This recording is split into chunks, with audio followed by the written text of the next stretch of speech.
This is my computer.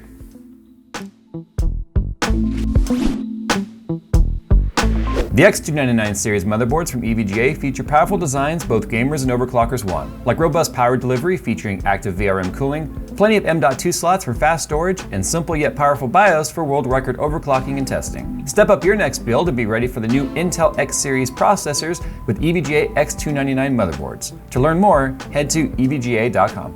So work is going to continue right now on Nebula. I know you guys keep asking me, what's it called Nebula? I showed a picture on Twitter a long time ago. But the lighting colors for this inside is gonna be like blue and purple and stuff like that. It's gonna, like, they are like the color of like a nebula space thingy, you know. I don't know, space sound. Work has continued on this a little bit already. As you guys can see, I've got the GPUs plumbed in there, and that was pretty simple. So this might bug some people's OCD right here, how it's not, let me take this out, actually, make it a little bit easier to see. How this is not exactly the same height as that, well, that's because of these holes that are there. And if you look on the back side of it, there's actually a cable tie down thingy there. So as you can see, I went as close to that as I could without, and I could have taken that out, but then I think it just would have looked weird. So those are plumbed through, CPU is plumbed through, and it's gonna be pretty simple. When we go out from the reservoir, which the out is technically right there, I don't know if you guys can see it, we showed with our review of the resonance there. So our out's gonna come through here, and then it's gonna come into there, which is gonna go into the GPUs. It's gonna come out there and into there, and then out there to the radiators, and then from the radiators back to the resonance. So what we need to do today is there's one thing I don't like about this case. This is dumb. I feel like Inwin really had a terrible design there. We are going to see, I don't know if this is gonna work or not because we're doing this all on camera together. If I can make a thing. Oh, there's the space sounds.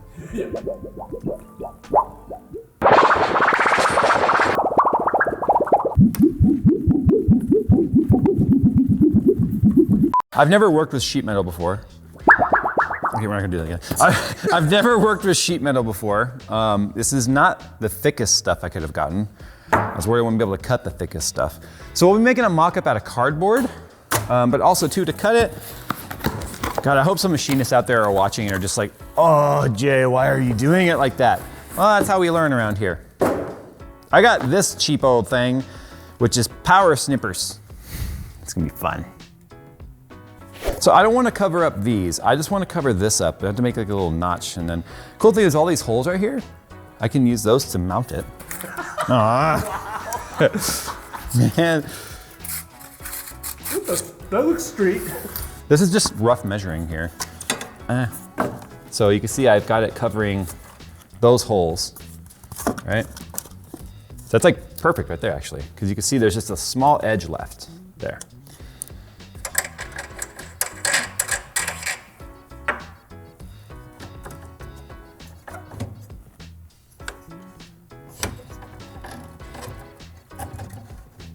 I guess it doesn't need to be perfect, because if I mount it to the back side, at least the design will still be in there instead of it being on the front. And then I don't have to worry about that being super painted properly.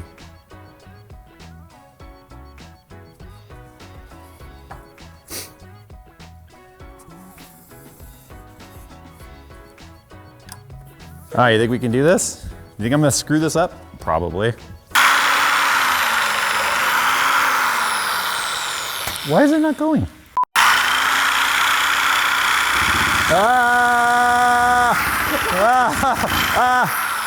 Yay, I did it. That looks so good.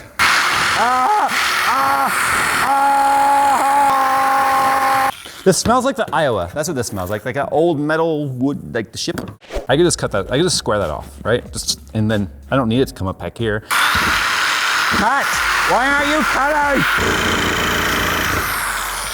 All right, so I think I'm gonna do is I'm gonna sand this down, paint this right now. See, it doesn't really get rid of the edge at all because it's so thin. It's like, sharpen me, yes!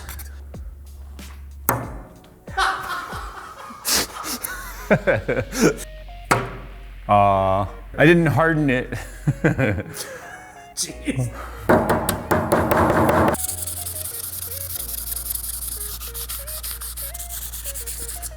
Actually dulled that edge down pretty good. And then imagine that's painted to match that. So, that's the next part. Got my primer.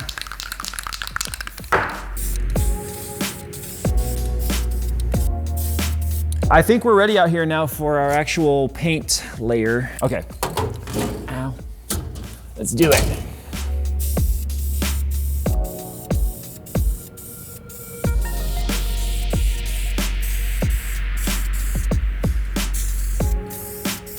All right, so now that the paint is dried, take this back out. Yeah, look, it's nothing super special or crazy, but like I said, I want to show you guys a lot of the journey. I'm gonna show you guys the journey, not to be confused with the band. Yeah, that actually looks kind of cool. Looks a little darker because I don't have as much, I have as much clear, but I didn't polish it, but that's okay because then the resonance is gonna go in front of that. And like I said, now I can put the actual like pass-through fitting there. And what I need to do now is I need to like mark and put like screws through there or something. So I think I'll do one right there. There. And then we'll do one at the bottom. And we'll do one down here at the bottom. If I were a smart man, I would have made the hole for the pass-through fitting before painting it.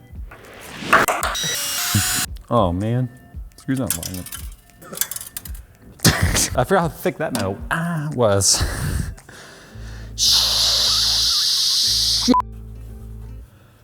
Yay. And then we take this guy and we slam it into the case and put scratches on it. There. I might replace those washers with black. So now we're thinking, yeah, we're just gonna do the tubing all behind there. As long as I get the left to right perfect with where I want it, it doesn't have to be perfectly like height-wise, it needs to be close. Like, I mean, it doesn't have to be within 1 millimeter, but I do have adjustment up and down and left and right still slightly. So I can move the resonance to kind of line up if I'm off slightly. So what I'm doing to try and figure out exactly how far left and right I've got to make my hole there, because it's not going to be centered, because it has to line up with where this is going to come out and go down. I've got this lined up, the holes on the front fan mount vertically here. So now I can physically see where this basically points at that left and right. So you can see kind of how far left that actually is. I know this is not very scientific, but every time I've ever done things this way, it's always worked out for the most part. And the nice thing is because I've got these nice vertical lines built into the distro plate here, I can actually see if I've got this turned too far left or right. So I'm paralleling it to the line right next to it. So I can see now that right about there is where I want that reservoir, or that pass-through fitting to go. Very unscientific. Wow. Yeah. Phil wants me to use this on the screen of a phone. I'm not sure if my finger's clear of the, I'm close enough.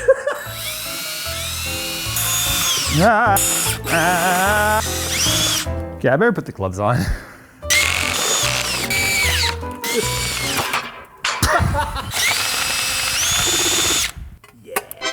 Yay! All right, let me put another coat of paint on this guy. I know it sounds like a lazy thing to say, but it's not gonna really show back here. It's just not. So I'm not worried about what the backside looks like and stuff too much. So then the idea with that too is then I can, you know, I'll be able to come up from there and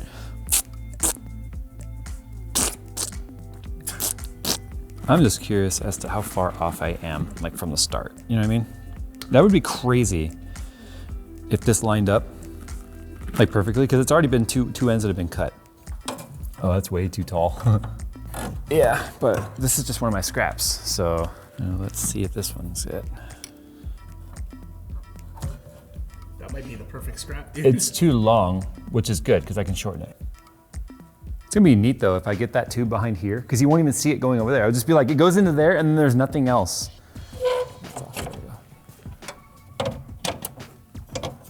Actually, no. Well, I'll be danged. Actually, I think it's still like just a tiny, yeah, it's just still a tiny bit too long. So what I'm gonna do now is I'm just gonna loosen up the resonance and let it sort of fall into place lengthwise. So I'm gonna bring the whole resonance up to try and make that level.